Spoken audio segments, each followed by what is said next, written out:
जय भीम साथियों, मैं विजय गौतम, बहुजन हिंद खबर जलालपुर से। इस समय मैं आया हूँ मंगला टीला में। यहाँ एक कमेटी हॉल है जहाँ पे आज बहुजन समाज पार्टी की एक अति आवश्यक बैठक हो रही थी। ये बैठक क्यों जरूरी है, आइए ब्लॉक प्रमुख जी से, रामनारायण निजूर जी से जानने की कोशिश करते हैं। सर, आज जो मीटिंग चल रही थी, ये क्या मतलब बहुत अत्यंत जरूरी थी? हाँ, इस कारण की वजह से बहुत बहुत धन्यवाद आपको। ये बहुत ही आवश्यक बैठक थी। बहुजन समाज पार्टी की राष्ट्रीय अध्यक्ष माननीय बहन कुमारी मायावती जी के निर्देश पर हर विधानसभा में ये बैठक हो रही है। जहां तक अंबेडकर नगर जिले का मामला है, तो अंबेडकर नगर के 5 विधानसभा में आज एक साथ ये बैठक हुई है।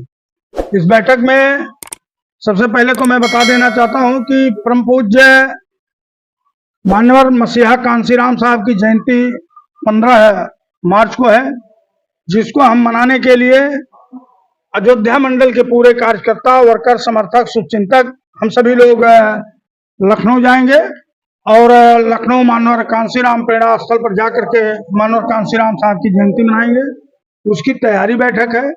दूसरी चीज जो है, हम लोग बहुजन समाज पार्टी की बूथ कमेटी से लेकर के सेक्टर कमेटी की समीक्षा करेंगे और उसका पुनः गठन करने का काम करेंगे। उसी सब तमाम बिंदुओं को लेकर के बैठक बुलाई गई थी, जिसमें हमारे सभी विधानसभा कमेटी के पदाधिकारी, सेक्टर कमेटी के पदाधिकारी और जिले से हमारे जिला प्रभारी आदरणीय श्री डॉक्टर दयाराम राजभर जी यहाँ सब मौजूद रहे। उसी के संबंध में मीटिंग आज यहाँ हुई। सर, अभी कुछ दिन पहले बहन जी ने आकाश आनंद जी को बाहर किया और समाजवादी पार्टी के लोग काफी ज्यादा टिप्पणी कर रहे हैं। यहाँ पर अखिलेश यादव जी ने अभी हाल में कहा कि बहुजन समाज पार्टी को वोट ना देकर हमें वोट कीजिए, और सीधे आप क्या कहना चाहते हैं इस पर? देखिए, ऐसा है, आप मीडिया के लोग जो हैं, जब बहन जी महंगाई पर बोलती हैं तब आप लोगों को सुनाई नहीं देता। जब शिक्षा की बात को लेकर के बहन जी बोलती हैं तब आप लोग उसको कुछ नहीं करते। जब बेरोजगारी पर बहन जी चर्चा करती हैं, ट्वीट करते हैं, तब आप लोग नहीं दिखाई पड़ता है। आजकल ये हम भी देख रहे हैं, कुछ दिनों से ये मीडिया के लोग, चाहे वो प्रिंट मीडिया हो, चाहे प्रेस मीडिया हो, चाहे इलेक्ट्रॉनिक मीडिया है, बहुजन समाज पार्टी पर काफी मेहरबान हो गई है। और आजकल देख रहे हैं पेपरों में भी मोटी हेडिंग पर सर, कुछ लोग लिख रहे हैं। आनंद जी भी अलग जगह जाने वाले हैं। आप को बता दें, ये समाजवादी पार्टी का आपने नाम लिया ना जी, ये वही समाजवादी पार्टी तो है जिसके मुखिया कभी माननीय मुलायम सिंह यादव जी हुआ करते थे। उनकी कुर्सी को छीन करके माननीय अखिलेश यादव जी इस कुर्सी पर बैठे हैं, ये भूल रहे हैं। और ऐसे लोग हैं, उन्हीं के परिवार के लोग, आज वही समाजवादी पार्टी के लोग हमारे ऊपर, बहुजन समाज पार्टी के ऊपर अंगुली उठा रहे हैं। आपको पता है, ये बहुजन मूवमेंट है, महापुरुषों का आंदोलन है। ये बहन जी जिसको चला रहे हैं, बहुजन समाज पार्टी एक राजनीतिक दल ही नहीं बल्कि एक बहुजन मूवमेंट है।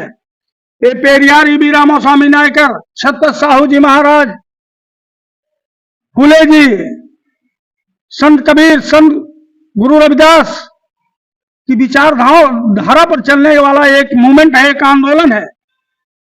हम बहुजन समाज को सत्ता में लाना चाहते हैं, समता मूलक समाज की स्थापना करना चाहते हैं।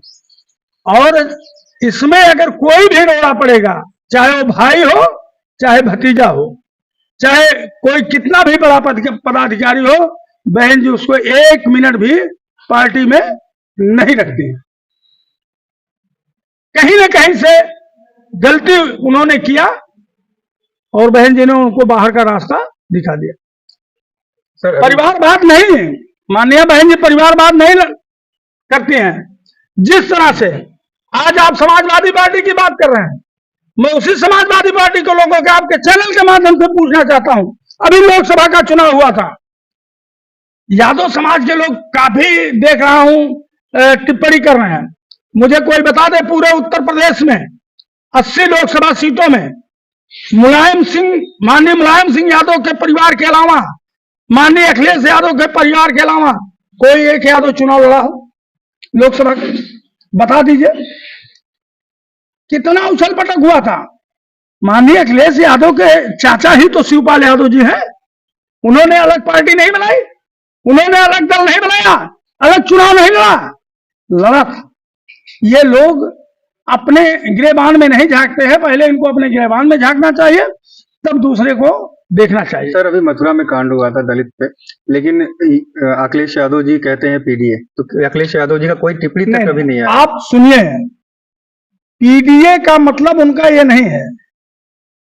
बात पीडीए की करते हैं, पिछड़ा की बात करते हैं, पी से पीडीए पिछड़ा ये बात करते हैं, डी से दलित की बात करते हैं, ये से ये अगड़ा की बात करते हैं कि अल्पसंख्यक की बात करते हैं। ये अल्पसंख्यक की बात नहीं करते हैं, ये अगड़े की बात करते हैं। अभी जब विधानसभा का चुनाव हुआ और ये चुनाव लोग जीते, और जीतने के बाद जब गए विधानसभा में प्रतिपक्ष का नेता बनाना हुआ, तो ये किसको बनाए? इनका पीडीए कहां चला गया था? किसी को राज्यसभा भेजना होता है तब इनका पीडीए कहां चला जाता है? किसी को एमएलसी बनाना होता है तब इनका पीडीए कहां चला जाता है? इन्हीं के पार्टी के, समाजवादी पार्टी के 9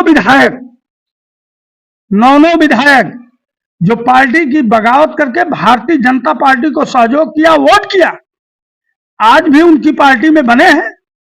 और समाजवादी पार्टी के मुखिया की ये हिम्मत नहीं पड़ी कि उनको पार्टी का रास्ता दिखाएं,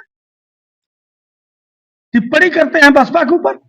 क्या कभी बहन जी को आपने किसी, चाहे वो भारतीय जनता पार्टी के राष्ट्रीय अध्यक्ष हो, चाहे भारतीय जनता पार्टी का कोई कितना बड़ा नेता हो, क्या किसी के आवास पे बहन जी कभी गई है? बहन जी कभी किसी नेता के घर पे नहीं गई हैं। और समाजवादी पार्टी के लोग, उनके साथ आप हमेशा देखते हैं, मीडिया में आता भी है, पेपर में आता भी है, वो लोग उनके साथ बैठ करके बातें भी करते हैं, सब कुछ करते हैं। हमको तो सिर्फ बदनाम, बहुजन समाज पार्टी को बदनाम करने का ये बहुत बड़ा कुचक्र है। वो चाहे भारतीय जनता पार्टी हो, चाहे समाजवादी पार्टी हो, चाहे कांग्रेस पार्टी हो, ये तीनों पार्टियां एक ही है, दो नहीं। भूल जाते हैं समाजवादी पार्टी के लोग कि माननीय मुलायम सिंह यादव जी ने ही नरेंद्र मोदी जी को हरे सदन में, पार्लियामेंट में दोबारा प्रधानमंत्री बनने का आशीर्वाद देने का काम किया था कि नहीं किया? हमको आज ये लोग सिर्फ बहुजन समाज पार्टी को बदनाम करने का। अब देखिएगा, बहन जी ने जो आदेश दिया, जो निर्देश दिया है, उस आदेश निर्देश के क्रम में 2007 में भी अकेले बहुजन समाज पार्टी लड़ी थी और पूर्ण बहुमत की सरकार बनाने का काम बहुजन समाज पार्टी ने किया था। तो क्या लगता है 2027 में बीएसपी की सरकार बनेगी? अरे भाई, धर्म की चाशनी बहुत दिन तक नहीं चलती। भारतीय जनता पार्टी की धर्म की चाशनी अब खत्म हो चुकी है, और जितनी ताकत थी पिछले लोकसभा चुनाव में और विधानसभा चुनाव में, समाजवादी पार्टी ने देख लिया। 28 दलों के गठबंधन के बाद न केंद्र की सरकार में जा पाए, न प्रदेश की सरकार में आ पाए। गलत तो नहीं कह रहा हूं। 28 दलों का इनका गठबंधन था। इंडिया का गठबंधन कौन था? और ये सब न केंद्र की सरकार में जा पाए, न प्रदेश की सरकार में जा पाए। जनता समझ चुकी है। भारतीय जनता पार्टी के जो धर्म की चाशनी चुसा करके शिक्षा की बात नहीं लोग करते हैं, बेरोजगारी की बात नहीं करते हैं, भूखमरी की बात नहीं करते हैं, छुआछूत की बात नहीं करते हैं, पाखंड की बात नहीं करते हैं। अब आज उत्तर प्रदेश में जो हो रहा है, भारतीय, अगर बहुजन समाज पार्टी की सरकार होती, जो हम मथुरा कांड की बात करते हैं, तो मथुरा कांड कभी नहीं होता। जो मोछ रखने पर मार दिया जाता है, ये कभी नहीं होता। जो घोड़ी चढ़ने पर मार दिया जाता है, कभी नहीं होता। अगर बहुजन समाज पार्टी की सरकार होती, आज हमारा समाज एक बार इनके नारे में चला गया, संविधान बचाओ, संविधान बचाओ। ये संविधान को हम बचाएंगे? ये भारतीय जनता पार्टी नहीं, कोई भी भारतीय संविधान को खत्म नहीं कर सकता। ये बाबा साहब का बनाया हुआ संविधान है। हमें गर्व है कि हम भारतीय संविधान को मानने वाले लोग हैं। और देखिएगा 2027 में, जो आप कह रहे हैं 27 में बनाएंगे, जिस तरह से 2007 में अपने बदौलत हम ये पूरे समाज के लोगों को जोड़ करके बहुजन समाज पार्टी 2007 में जिस फार्मूले पर पूर्ण बहुमत की सरकार बनाई थी, आप देखते रहिएगा 2027 में बहुजन समाज पार्टी पूर्ण रूप से सत्ता में उत्तर प्रदेश में आएगी। धन्यवाद। धन्यवाद।